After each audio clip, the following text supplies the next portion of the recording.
प्रभु श्री राम जब लौट करके आए रावण को मार के, तो जनक जी महाराज ने एक पत्र लिखा और पत्र लिख करके राम जी से कहा कि हे जामाता जी, हे दामाद जी, 14 वर्ष बाद आप वन से आए हो।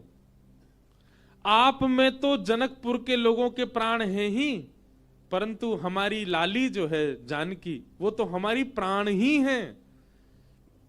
समस्त जनकपुर वासी आप दोनों युगलों को कुछ दिन के लिए जनकपुर बुला रहे हैं कि आप कुछ दिन आराम करने आओ, 14 वर्ष वन में रह के आए हो।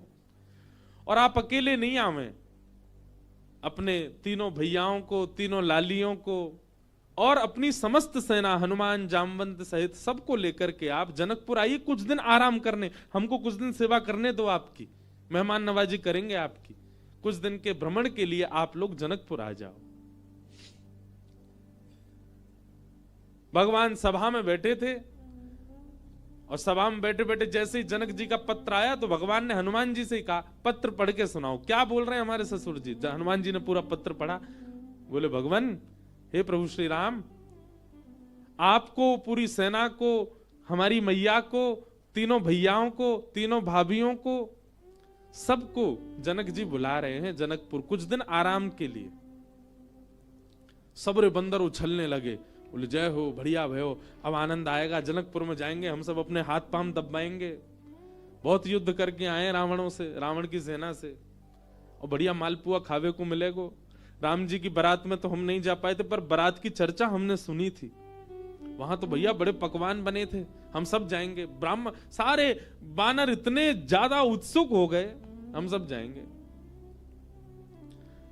बानरों की उत्सुकता देख करके राम जी बोले, शांत हो जाओ भैया।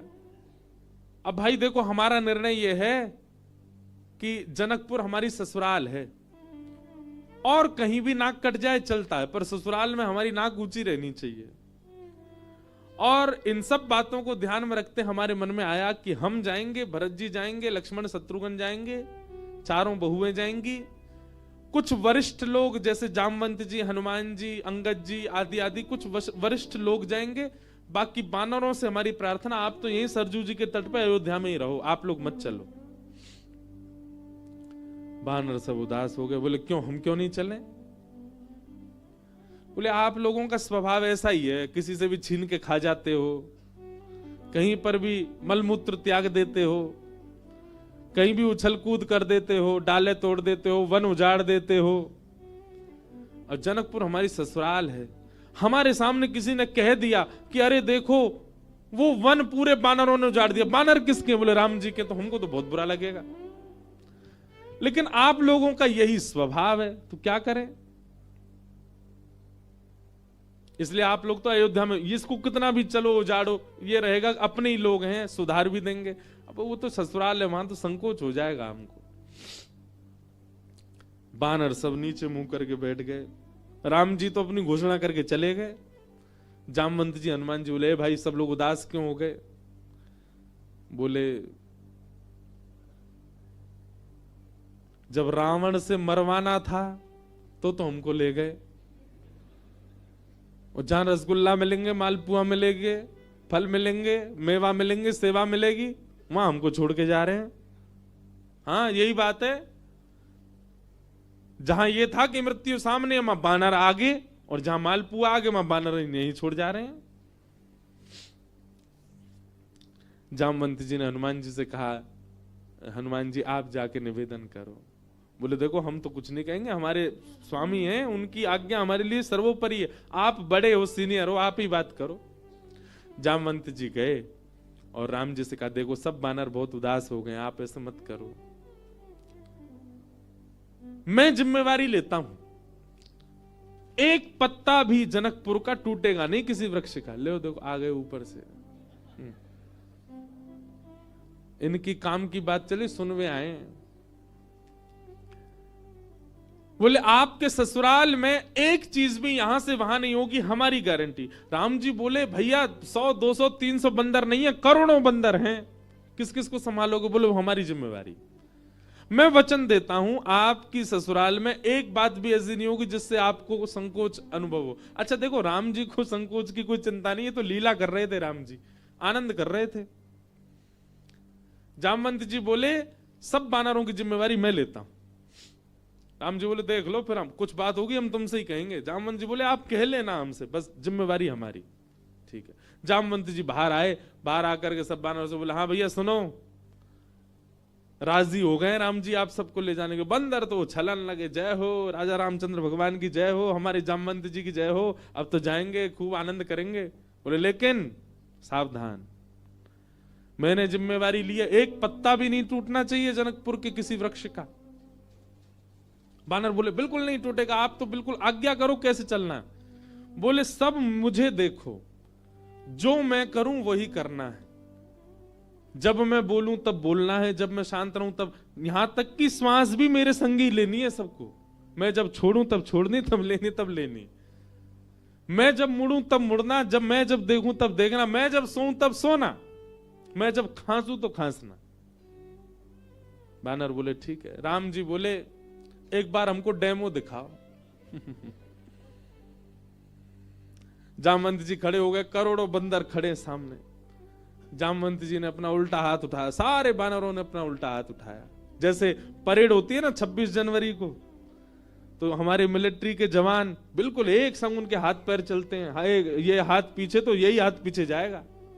उनको देखो कभी, उनके पैर भी बिल्कुल समय पे आगे, समय से पीछे, गर्दन भी समय से चलेगी। वैसे मिलिट्री के जवानों की तरह सब बंदर खड़े हो गए। जामवंत जी हंसे तो सबरे बंदर हंसे। जामवंत जी खांसे तो जिनको खांसी नहीं आ रही वो जबरदस्ती खांसे। खांसना ही है, जामवंत जी खांस रहे हैं।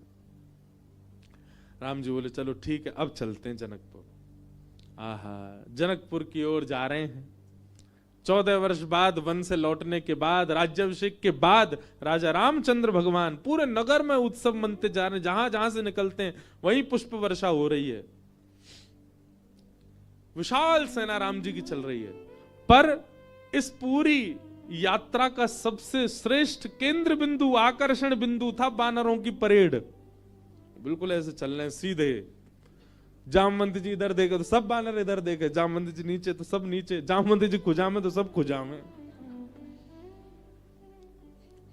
जैसे ही जनकपुर में पहुंचे, राम जी की सब बलैया लेने लगी अटारी इनसे, हमारे पहुना आए, हमारे जमाई राजा आए। सबके नेत्र सजल हो गए। पर पूरे जनकपुर में जैसे ही बानरों ने प्रवेश किया, आहा, बानरों की ऐसी प्रशंसा, भैया कैसे सुधरे भाई। अच्छा, जामवंत जी ने सबके काजे वस्त्र भी सिलवाए थे। सब बानर बिल्कुल बढ़िया, ऊपर को आधी बगलबंदी सी पहन के, नीचे धोती सी पहन के, टोपा से पहन के चल रहे थे। कैसे, मैं तो चिंतन करता हूं कैसे लग रहे होंगे सब। हम बंदरों के बीच में ही रहते हैं ना वृंदावन में। महाराज आरती का थाल ले लेकर के जनकपुर की सब नारियां आरती कर रही हैं, पर बानर नहीं उनकी ओर देखें भी। जब जामवंत जी देखेंगे तभी देखेंगे। जनक जी महाराज ने स्वागत किया और स्वागत करके खूब प्रेम से वार्ता हुई। ऊपर बोले भैया पूरे जनकपुर में हल्ला है आपके बानरों का, कैसी सेना। लग रहा है देखते ही बनता है कि यही बानर मार सकते हैं रावण की सेना को। इतने शिष्टाचारी, इतने गंभीर। देखो इतनी बड़ी सभा में करोड़ों बानर बैठे हैं, पर सुई गिर दो तो उसकी आवाज भी आ जाएगी। Pin drop silence. दूर बैठे जामवंत जी सिर हिलावे, सब बानर करें हाँ। अब आप बहुत दूर से चल के आए हैं, सबकी प्रसाद की व्यवस्था है। हाँ भाई, सब बानरों के आगे चौकी लगाओ। पहली बार बानर चौकी पे बैठ के पाएंगे। चौकी पे बैठ गए, चौकियों के आगे दूसरी चौकी, चौकी के ऊपर सोने की थाली, चांदी की कटोरी। आहा, क्या बढ़िया। सब बानरों की थाली, पहली बार बानरों के आगे थाली लगी है। लेकिन बानर थाली में नहीं देख रहे हैं, सब जामवंत जी को देख रहे हैं।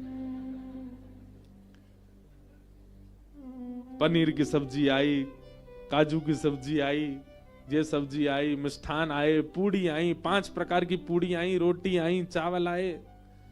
बानरों का स्वभाव क्या है, आप केला भले ही हाथ से दो लेकिन फिर भी छीन के ही लेगा। बानर का स्वभाव होता है, उसका छीनने का ही स्वभाव होता। पर सारे बानर ऐसे बैठे जामवंत जी को देख रहे। टेढ़ी टेढ़ी नजर करके देख तो रहे थाली में क्या क्या आ रहा है, लार टपकती जा रही है, लेकिन नहीं, जामवंत जी जैसे कहेंगे वैसे खाना है। सबको फल दिए गए, फलों में सब फल अमनिया करके दिए, आम सबको साबुत दिए गए, सबकी थाली के आगे आम रखे गए, सब बिल्कुल थाली हो गई। जामवंत जी महाराज ने सब बानर की ओर देखा, सब बानर बिल्कुल जामवंत जी को देख रहे थे। जामवंत जी ने हाथ में जल लिया, अन्नपूर्णे सदा पूर्णे, सब बानर बोल रहे अन्नपूर्णे सदा पूर्णे। थाली के ऊपर 4 बार घुमा, सब बानर घुमा रहे हैं, आचमन किया, सब बानर आचमन कर रहे हैं। जनक जी बोले राम जी मान गए आपकी सेना को, क्या अद्भुत बानर है सब। राम जी बेचारे धीमे धीमे पा रहे, बोले बस ये लाज बची रहे जितनी देर है। प्रसाद पाने लगे बिल्कुल वैसे, अगर दाल चावल पा रहे हैं जामवंत जी, सब दाल चावल ही पा रहे हैं, जितनी दाल जितनी सब्जी डाल रहे हैं उतनी डाल रहे हैं। अद्भुतता थी देखने में। थोड़ी देर पाने के बाद जामवंत जी की दृष्टि पड़ी आम पे, जैसे ही आम उठाया सब बानरों ने एक संग आम ही उठाए। जामवंत जी घुमा के देखें, सब बानर घुमा के देखें। जामवंत जी ने जोर से आम दबा के देखना चाहा कितनी गुठली है इसमें। अब वो आम ऐसा था कि जैसे ही नेक दबाया तो गुठली उछल गई उसमें से। अब जैसे ही गुठली उछली तो सब बानर दोनों हाथन से दबाई रहे, वो गुठली उछलनी चाहिए क्योंकि जामवंत जी की गुठली उछली है। अब सब बानर जैसी आम दबा में सबकी गुठली उछली। गुठली के उछलते ही जामवंत जी बोले इन हाथों से मेघनाथ निकल के नहीं भाग पाया, इन हाथों से रावण निकल के नहीं भाग पाए, छोटी सी गुठली भाग गई। और जामवंत जी जैसे ही उछले गुठली पकड़ने को, बानर बोले हमें भी ऐसे ही पकड़नी है, और एक दूसरे के ऊपर झपट्टा मारे। महाराज आप पकड़, कहीं कड़ी उछाल रहे हैं, कहीं दाल उछाल रहे हैं, पूरी उछाल रहे हैं। जनकपुर की पूरी सभा जो कि स्वर्ण मंडित थी, जो कि चांदी से मंडित थी, आज वो खीर मंडित हो गई। सब जगह कड़ी खीर उछाल उछाल करके पूरी सभा का लेपन कर दिया। राम जी नीची नजर करके बैठे। अब तो बानरों को खुली छूट मिल गई, एक दूसरे की थाली में से ले लेके भागे। 2-4 बानर तो जनक जी की थाली उठा के भाग गए। जनक जी देखते रहे और देखते ही देखते जनक जी की दृष्टि पड़ी राम जी को। राम जी बड़े संकोच। जनक जी समझ गए ये तो भैया पूरा प्री प्लान्ड था कि सीधे सीधे चलना है, सीधे सीधे खाना है। नहीं, बानर अपना स्वभाव कैसे छोड़े। राम जी को संकोच में देख जनक जी ने उनको हृदय से लगाया, बोले हम बिल्कुल अप्रसन्न नहीं है, हमको प्रसन्नता है कि इतना आनंद हुआ आज जनकपुर में इतने दिन बाद। आप बिल्कुल संकुचित मत हो। लेकिन सबसे ज्यादा संकोच हो रहा था जामवंत जी को। मैंने जिम्मेवारी ली थी और मैंने बिगाड़ दिया सब काम। जब जनक जी को राम जी को हृदय से लगाते हुए देखा तो जामवंत जी के मन में आया मैंने बहुत बड़ा अपराध कर दिया आज। जितने प्रेम से राम जी अपने ससुर जी को हृदय से लगा रहे हैं, हे भगवान मेरे अपराध का पीड़ा जो मेरे चित्त में है वो तभी दूर होगी जब इतने प्रेम से ठाकुर जी मुझे भी अपने हृदय से लगाए। जी की हृदय की भावना राम जी पहचान गए। और जब वापस जनकपुर से लौटने का समय आया 6-7 दिन बाद, जामवंत जी से राम जी ने एकांत में कहा हम आपके मन के भाव जान गए। जब जनक जी हमको हृदय से लगा रहे थे, आपके मन में आया था कि कभी आप भी हमको ऐसे हृदय से लगाओ। अब अभी हृदय से लगाने में वो बात नहीं होगी। जब आप अपनी पुत्री का वर्ण हमारे साथ करोगे, हम आपके दामाद बनेंगे, तब आप हमको इसी भाव से हृदय से लगाना, तब आपकी इच्छा पूरी होगी।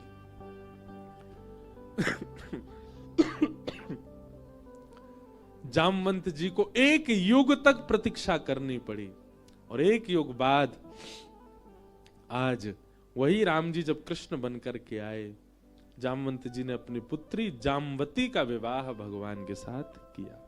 बोलो जामवती रमण भगवान की। ऐसे हमारे ठाकुर जी हैं। तीसरा विवाह भगवान का सत्यभामा के साथ में हुआ।